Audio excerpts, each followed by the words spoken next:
Hi, welcome back to our brake line series, and today we're going to be going over how to check your brake line length. This is important to know whether they're too long or too short for you.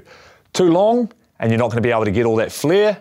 Too short and that stall point's going to come a bit too soon. Now when it comes to getting a new canopy off us and many other manufacturers, we have a standard setting. But this isn't a one size fits all. So things like your arm length and riser length and all that sort of stuff that Snelly covered in the previous video, they're going to affect that. So we need to do these checks to make sure we've got the brake length that's right for us so that we can get the most out of our canopy. Same goes for a second-hand canopy. It might be on a factory setting, which isn't necessarily ideal for you, or the previous owner might have adjusted the brakes to suit their arm length and their rig setup. So to do the test, we're going to need to do this on a jump.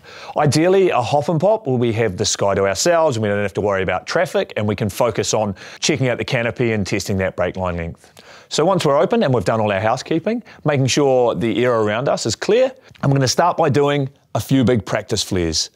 Now what we're feeling here is to see when those toggles engage, to know when we're starting to pull down the tail and starting to initiate our flare. If you can't really feel it, you can also look up at the canopy and see when that tail starts to come down and when those brake lines are starting to engage. Roughly speaking, it should be somewhere about here, just a few inches above your shoulders. If you're not feeling it until it's down here, that's a really good indication that your brake lines are too long. Alternatively, if you're barely pulling the toggles and you're starting to feel the tail engage right up here, then that's a good indication that your brake line length is too short for you. So we want to do that practice a few more times. You can do it looking ahead and also looking at the canopy to see how it reacts. If you're not sure if you're getting enough power, you can look at the canopy and visually it should be rocking back behind you and you should be pitching forward just a little bit.